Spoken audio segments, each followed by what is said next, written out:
All right. So, welcome to the show, everybody. You're here with Lisa Tamati on Pushing the Limits, the show that gets deep into the psyche of limit pushers across all genres, sort of looking for the gems of wisdom that they can share with us to add value to our lives. And today I have a very special guest, Dr. Susan Oldfield, who is actually helping me at the moment with a couple of my issues. And Dr. Susan is a integrated medicine practitioner. Is that how you say it, Susan? Yeah, medical practitioner. Yeah. And she's agreed to be on the show today and share us a little bit of her insight, of her life as a doctor, what she sees coming, about herbal medicine, about nutrition, about perhaps some advanced, testing, diagnostics that are now available to us, so that we can get a bit of a picture of what's out there and what's available to us outside just the standard, old school medical fraternity, if you like. Yes, conventional. So this is a bit of an add-on. So welcome to the show, Dr. Susan. How are you doing? Good. Thanks, Lisa, for inviting me. That's really such a pleasure, because you've done such amazing podcasts. Like I was saying, I was listening to them, so thank you. Oh, thank you very much. Yeah, I really enjoy it. Of course, I have a selfish bent with all this. I love getting interesting people on my shows and actually learning from them, Yes. So, it's a bit of a win-win situation, really, for my listeners and for myself. Yeah. Now, Dr. Susan, can you just give us a bit of a background on, you've come from the UK, obviously. Tell us a little bit about yourself and your background first. Yeah, sure. So I did I am British, born in England, did my medical training in London. But while I was doing that, did quite a bit of traveling around, and decided to come over to New Zealand, sort of as a change, really, get away from London, from the rat race of London. Came over, loved it over here, loved the lifestyle, loved the way that you can bring up kids here is just amazing. So came over, did my GP training. So I'm trained as a GP as well. So I am I'm a member of the Royal College of GPs in the UK, and I'm a fellow of the Royal College of GPs in New Zealand. So I did my training, and I've actually just been over to Australia and did it over there as well. So I'm kind of qualified as a GP in 3 countries. Wow. So then through my pathway, though, of being a GP, I was just getting frustrated with the fact that in conventional medicine, you just treat the symptom of what somebody's come with, but you're not actually getting to the root cause, and it's very frustrating, especially when you're a GP and you see people again and again and again. It's like, oh, you really want to get to the root cause. So I started doing more training in integrative medicine, and really, it's really trying to work with people's 4 things, really. It's the mind, the body, the psyche, as well as sort of place in society as well. So that's really what integrative medicine's trying to do, and trying to therefore get to the bottom of things and help people. But you do have to have more time, though, when you do that. Yes. So let's touch on that, because I had a consultation with you a couple of weeks back, and that was an hour and a half. And to be honest, you go to the normal GP and you're sort of in and out. 15 minutes it's meant to be, but often you're in and out in 7 or so. Yeah, that's it. Yeah. How the hell can a GP actually get to the bottom of anything in 7 minutes? Really? No. You really can't. And then people want to come with more problems than one as well, so it's really hard, and you can't really do that, and that's the problem. And I'm sure there's a lot more doctors that get very frustrated with the fact that you're just seeing people so quickly and you can't do a lot, and you just have to chip away at the sort of surface.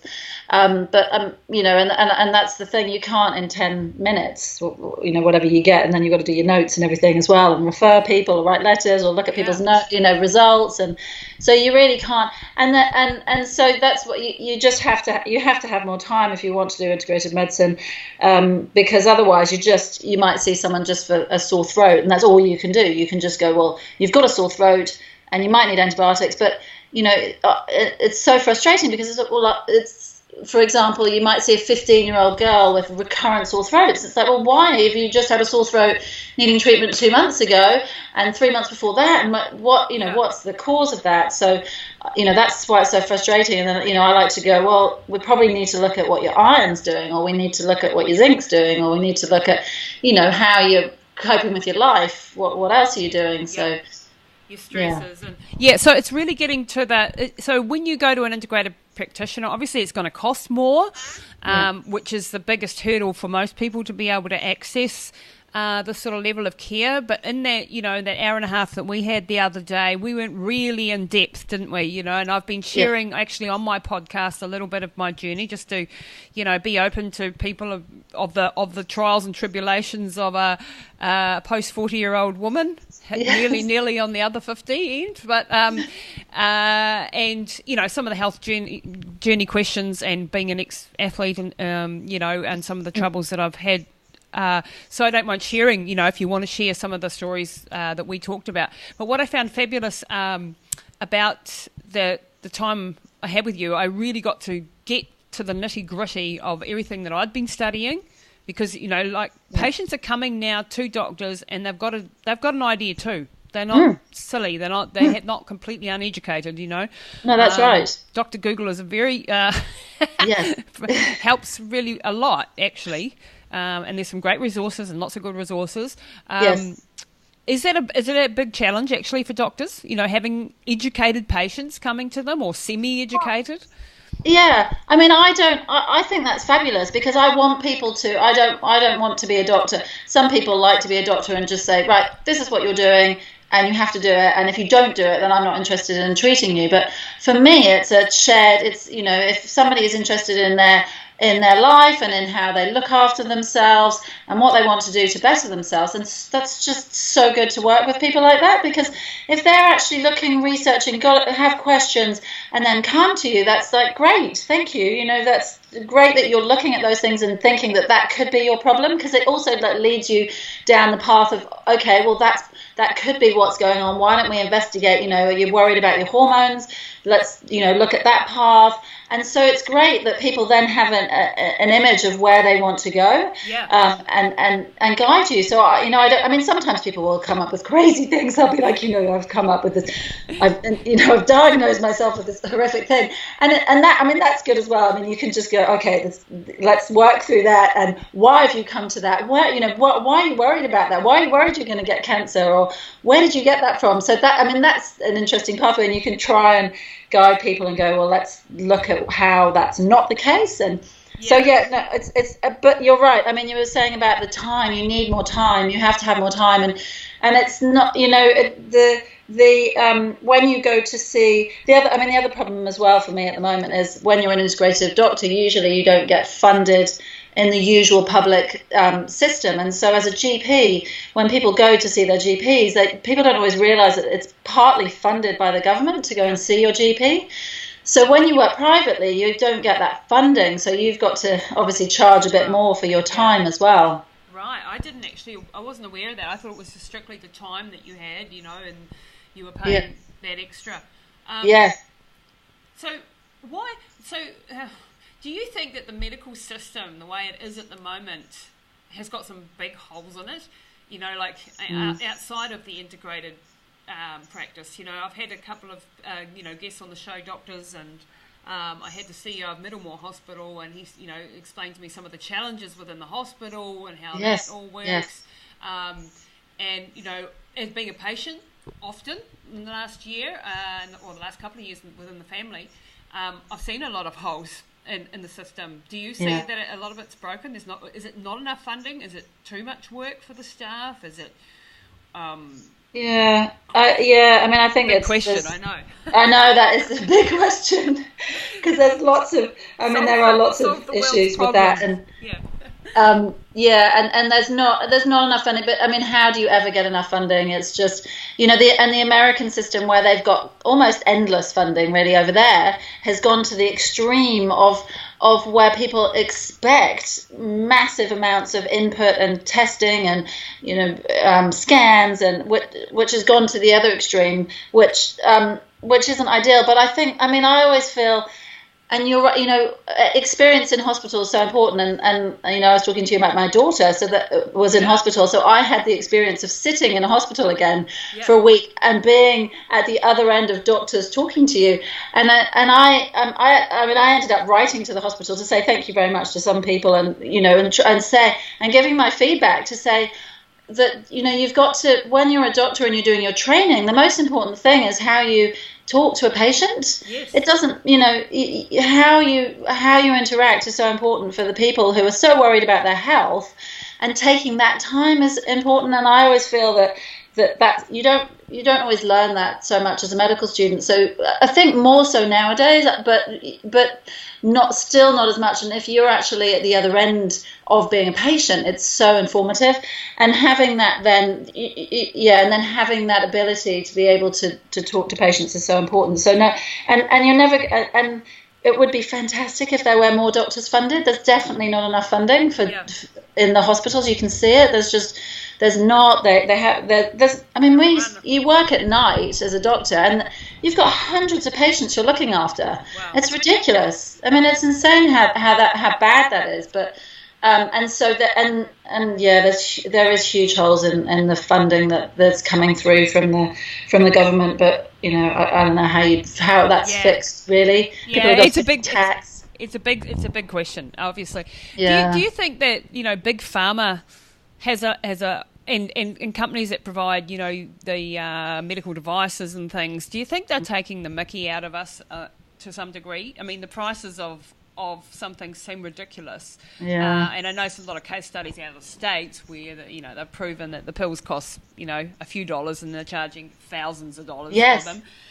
Is that sort of thing happening here as well, or is it you can't just blanket? Is there a problem with? Is Big Pharma forcing doctors really to prescribe ad nauseum? Yeah, I mean there is certainly that worry, and that's a huge amount of money a huge amount of the money that the government puts towards medicine and is through medications. Because when a company makes a medication, they stick on their patent on it, and so nobody else can make it, and they charge a fortune. They charge a fortune for it, so that kind of it limits you, and that limits the governments, and that they've got to use that medication. And yes, there's they come out with lots of research, which is always a bit questionable too, of where that research has come from and who's done it. Yeah.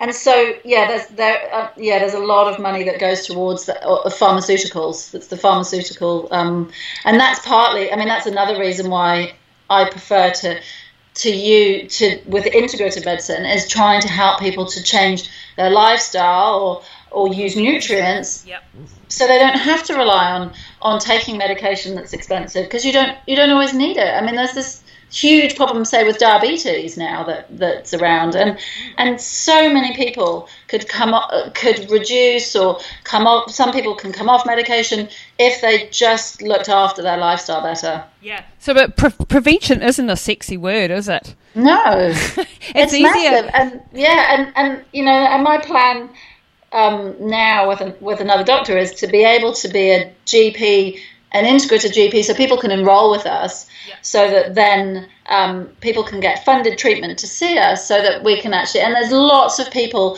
that, we've got a waiting list of people waiting for us to start. Yeah, I'm on because, because that's it, because people want to prevent, and that's the important thing. And so, the health organisation, the primary health organisation, are on board with what we're doing, because they can see that how important it is to that preventative, rather than the ambulance at the bottom of the cliff. It's trying to prevent that happening. Yeah, and I think there's a much more willingness, perhaps, with people like yourselves to integrate with other health professionals. I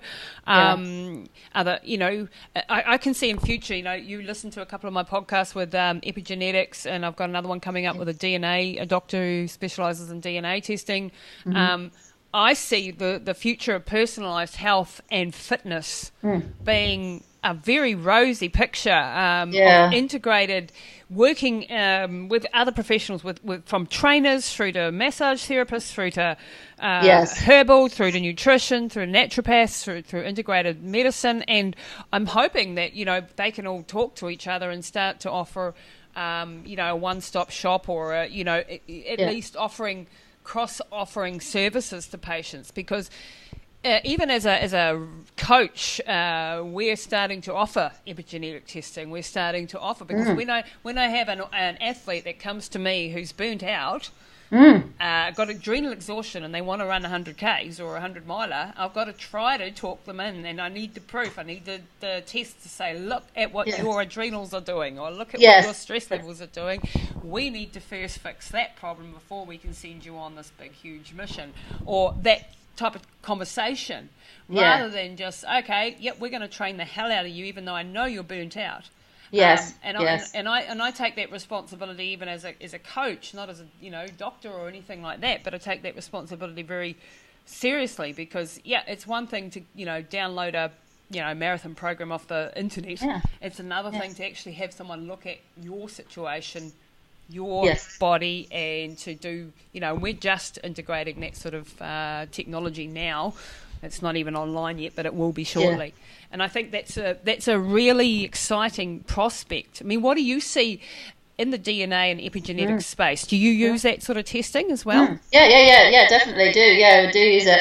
I mean, unfortunately, it's expensive, and so you can't always jump to that testing for people if they don't want to do it.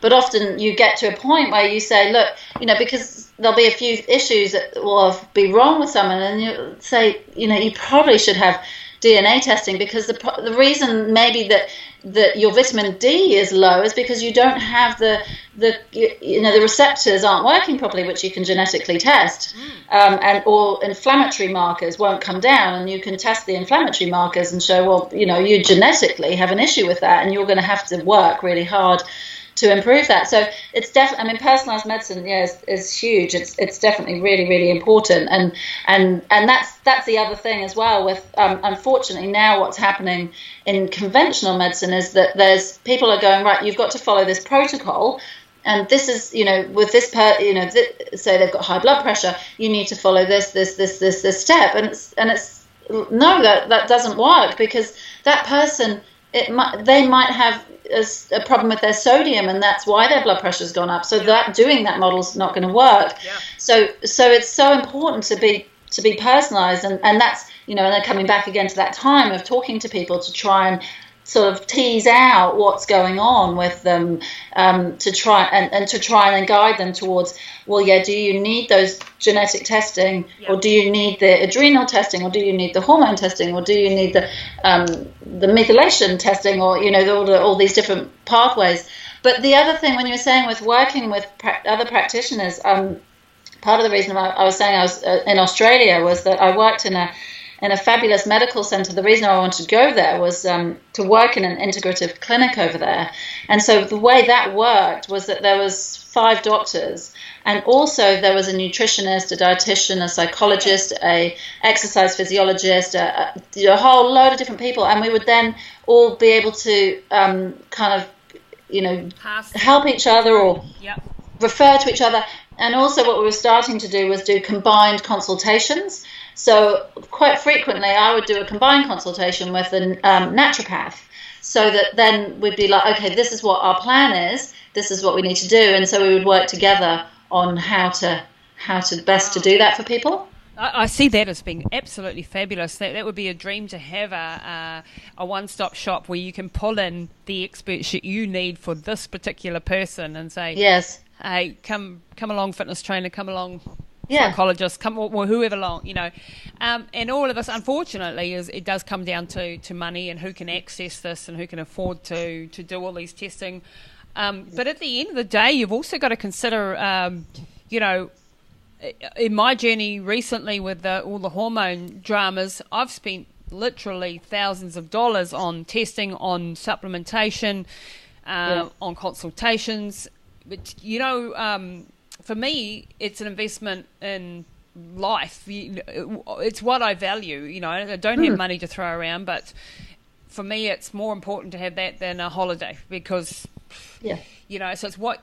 I mean, some people you absolutely cannot do that, so they don't have a choice. But no, it's something I do prioritise because at the end of the day, without your health, you've got absolutely nothing. Yes, that's it, totally, and and you can prevent like in this journey. What I've learned with my hormones being all up the wops and having these tumours and endometriosis and goodness knows what's happening, I've actually discovered a few other health issues that have been caused partly by the running, from from hypothyroidism to adrenal burnout, that I've done to myself from being an athlete that could have contributed to the state I'm in. If I'd just gone to the surgeon and saying, fix me up, and I had an operation yesterday, by the way, but if I had done just that, I wouldn't have got to the root causes of why this had happened to me. Yes. And I don't have all the answers, even after 6 months research and a ton of testing. But I have moved the markers in the right direction. And now am on a pathway to better health for the future. And I've seen other people turn their lives around who have been very sick in their young years and ended up being very healthy. Through this, it's almost like being a detective, isn't it? It's peeling the layers of the onion. There are so many things that it could be. Could be a genetics, could be a food allergy, could be a stress, could be 100 things. Yes.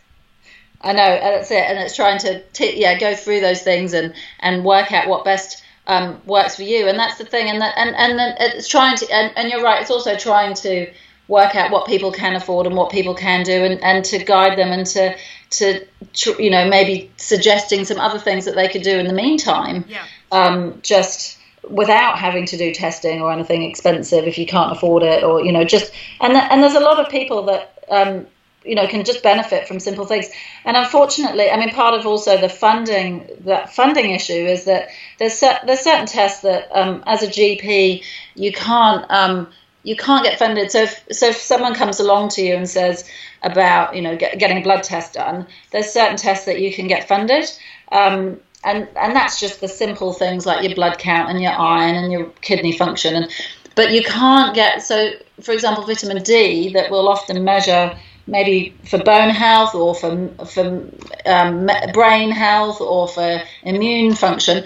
So that gets measured, but people have to pay $35 to get that measured, because that's not funded by the government, and that's a shame. But that's there's got to be some limitations in the public system of what people can get. But you've just got to try and suggest to people, well, this might be useful, or that this could be if there's limitations on what people can afford. But trying to do the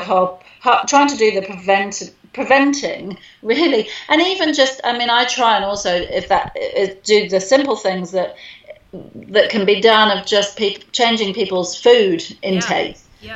Where are you shopping and what are you buying, and did you know that on this label there's just like 1,000 ingredients? It really just, you shouldn't have. Just those simple things. And that, again, I mean, that's the thing as well with working with other people, is that because as a doctor you don't just want to be doing that, because that's just you want to then be working. Not a nutritionist. And go, this person would really benefit from you just showing them, maybe going around the supermarket with them and you just showing them that those foods just aren't good for them. There's lots of hidden sugars, or so there's. There's the education, that's that. And this is what these podcasts are about, to be honest, and you can learn a whole lot of this stuff by doing that. So let's look now at how do you see, because you have on your website, you look at the biosocial, the biology, the social, the spiritual, and the psychology. How much of a part does stress play in this whole game? Oh, yeah. I mean, huge amount.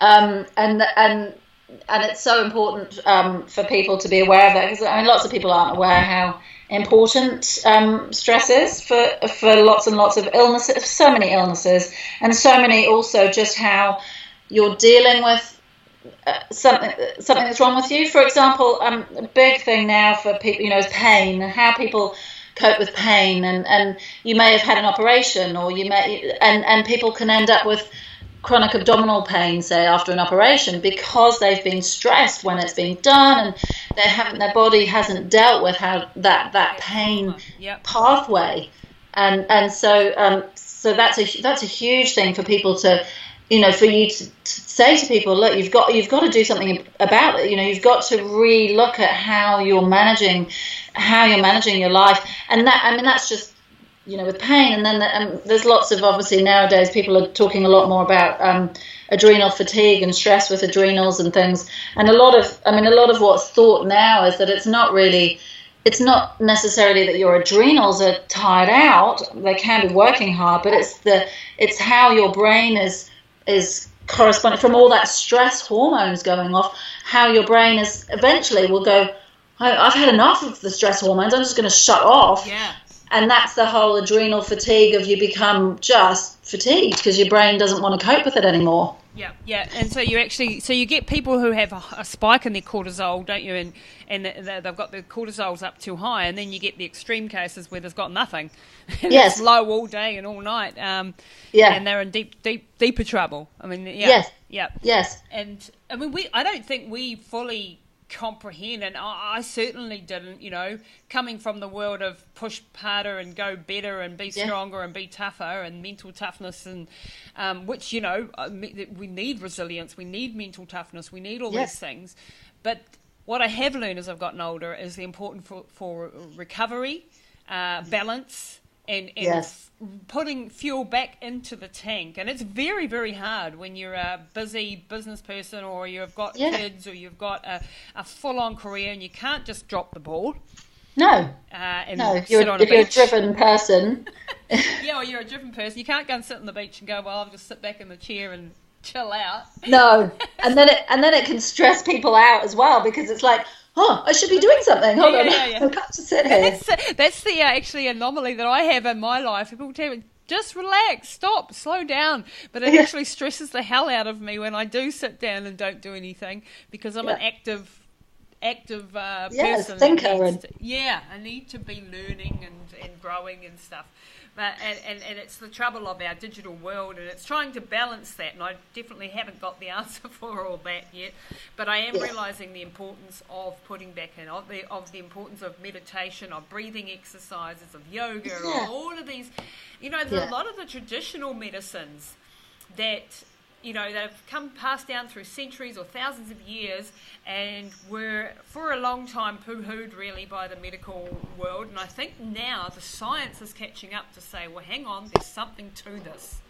There's something to this meditation. There's something to this yoga practice that is actually, and here's the science is actually starting to catch up and going, well, this is why it's working, and actually giving it physical proof nowadays. That's right. I do think perhaps the medical model of medical school, and I mean, God, I haven't been there, I have no idea, but the world is developing, and this research and the technology is having so much breakthrough so fast that there's no way that a doctor that was even trained 10 years ago can really, really know what the hell is going on in the world of neuroscience, and the world of epigenetics, and the world of DNA testing, in the world of nootropics, or any how the hell do you stay ahead of the game? Yeah, I know. It's hard, and that's the thing. I mean, when you become something like a doctor, it's a profession, and the reason it's called a profession is because you just part of the reason is because you have to keep learning. You don't ever stop learning. You cannot. And every day, my children sometimes say to me, do you not get fed up with reading? I'm like, no, I love reading and learning more, because I just want to learn more and more about what's coming out and what's there. And we do, part of also when you're a doctor, you have to keep doing your continual medical education, and you have to keep, challenging yourself, and you have to keep doing you have to do peer groups so that you talk to other doctors to see where they're at and what they're doing, and also for support too, you get that. But you have to keep challenging yourself, and some people probably don't do it as much as others, but I certainly love to keep. It's a bloody hard job, really, isn't it? I know, you have to do that as well as talking to patients and all that. But it's just so interesting. I find it so interesting, and that's why I did it. That's why I did medicine, because it's so interesting. But there's so much science going on, so much interest for people, and all sorts of different scientific things. It's just, it's incredible, really, of what what potential there is out there for people to learn and to do, and to live longer, healthier, happier lives. And I mean, that's my goal in life, is now to live to 150 really, and have a healthy life. That's my mission. Well, yeah, so to have a healthier life, and going back to the thing of the downtime and the de-stress and the stress that people have. Yeah, because so many people are now kind of like, oh, I'm too busy to do that, and it's like, no. Don't say that you're too busy to do that. That's, you've just got to prioritize, what you enjoy. And if you do something that you enjoy, then you're more likely to relax anyway. So you don't have to think, oh, I haven't got time to fit in the yoga, you just have to find the things that you enjoy to have that de-stress time, and just and learn. The other big thing for people nowadays is the breathing as well. It's such a huge issue for people that people don't breathe properly anymore. And just to say to people, just remember to breathe through your mouth or through your nose. It's just such a basic thing, but it's so important for calming. Oh yeah, I mean, I've written blogs and articles and podcasts on breathing. Yeah, because it is, you can feel it. You do a couple of minutes of deep box breathing or whatever your type of breathing that you're into. And you will turn on your parasympathetic nervous system. You can feel those cortisol levels drop. You can actually feel the sleep come on a lot quicker at night time and so on. And it's so hard during the day when you're all hyped up, and you find yourself in this, oh, I've got to do this and I've got to do that, and I'm running here and there, and like a his head cut off, and it's like, oh yeah, breathe. yeah, that's it. It's not good though. It really isn't good to be constantly. Let's touch on, because something I don't know anything about is herbal health, herbal medicine. Tell us a little bit about how herbs work and why these are such a potent thing for people. Yeah, I mean, I haven't done as much in herbal medicine that I would like to. That's one of my goals is to do like a diploma or a certificate in herbal medicine, because it's a huge field. Yeah. And so when I use it, I kind of touch on it a little bit. But it's amazing how, I mean, that's the key to how pharmaceuticals have often started as just from a herb. It's from a start of a herb, and then they've changed them, and made them stronger. But it's amazing what simple things. I mean, one of my favourite is using the chase tree, the Agnus castus, which is used for females a lot, and it's just such a beautiful herb for females to use. And it works, and it's lovely. I mean, there certainly are side effects of herbs as well. There's, people will often get heart palpitations, or it can interact with if they're on other medication that they're taking. So it's not just a kind of willy-nilly, you can just take any old herb and it doesn't matter, because it really can interact, and you've got to be careful. And that's why I want to make sure that I do a bit more. Yeah. For myself, I need to do some more training in that, because I just touch on it really. But there's plenty, and just there's plenty of things that, with say the adaptogens that have been used for. I mean, they've been used for hundreds and hundreds of years, these things, and the adaptogens that a lot more people are using nowadays. So that's just helping your the adrenals adapt. And there's some beautiful herbs like the rhodiola and the ginsengs and things that are. You got me on, rhodiola. Yeah, and they're lovely, and they work really well for our bodies, and even teas. Some people will just have teas. They'll green teas, for example, that's something that we'll often suggest that helps people. It helps people with anxiety.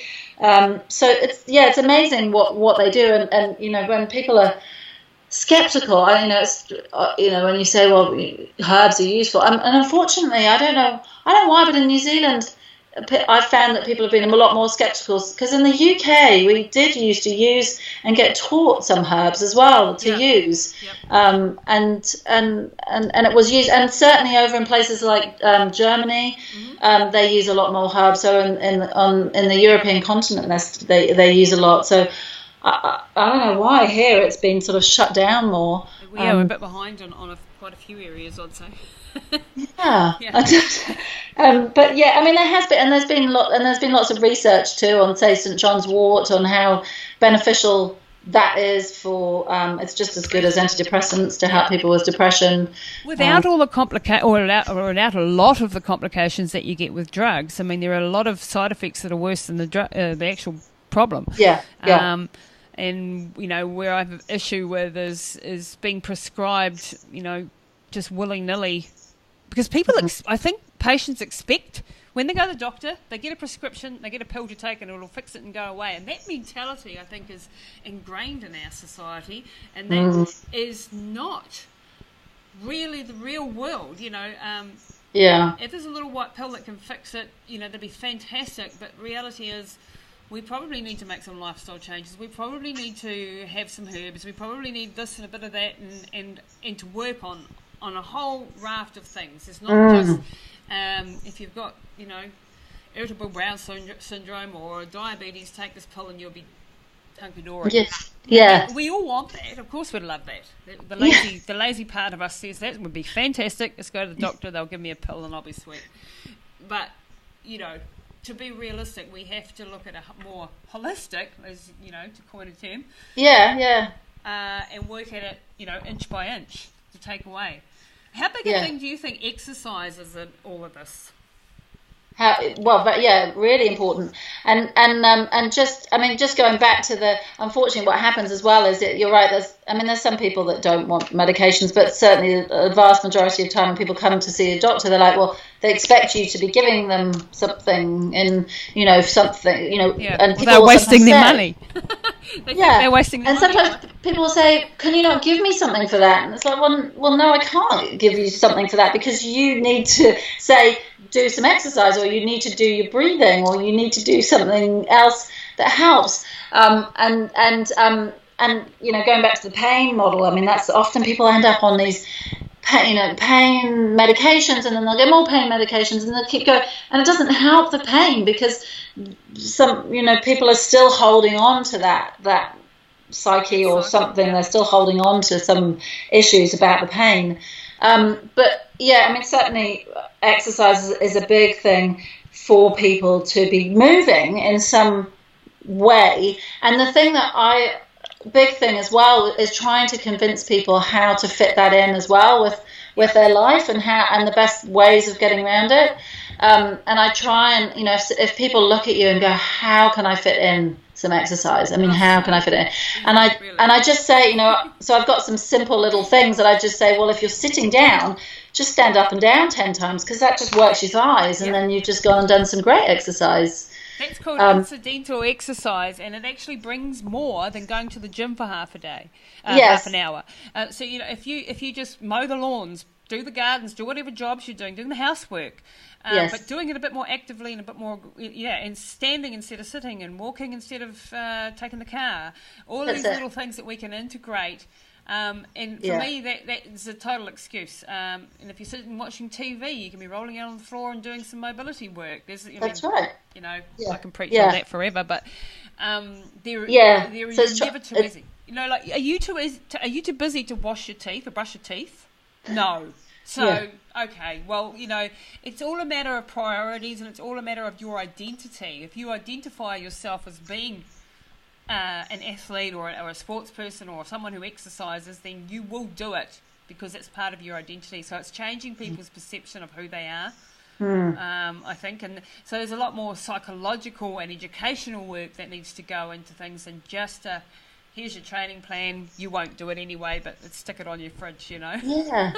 And that's when also when you have people like exercise physiologists, they're great as well for, if someone's got a block in that, but I can't do that because I've got a sore leg or something. Yeah. Then the exercise physiologists are great at going, well, no, you could do these things and it's fine. It won't be any harder, but you can just do these little things. So it was great having worked with somebody who was an exercise physiologist to do that, because then it's a backup as well of not just you saying you can do that, but you having somebody who's actually done more training and exercise as well. it's so helpful. And also doing the because when you were the epigenetics talk it's amazing if you the DNA testing for what type of sport you should be doing. Yeah. I'm just having all that done at the moment. It's funny thing is, mine's come back. I should be doing high intensity short stuff, no endurance. Oh, really? Well, you're doing that now then. Yeah, I am doing it now. And I am doing that now. But, I've obviously done it wrong for 20 years. I've always said genetically I wasn't really made for this, but I did it anyway. Oh, God. And that's called head through the wall and stubbornness. But it's incredible because I've done the pH 360 testing and the personality traits that comes back. This is all just on your genetics. It says to a T what I'm like.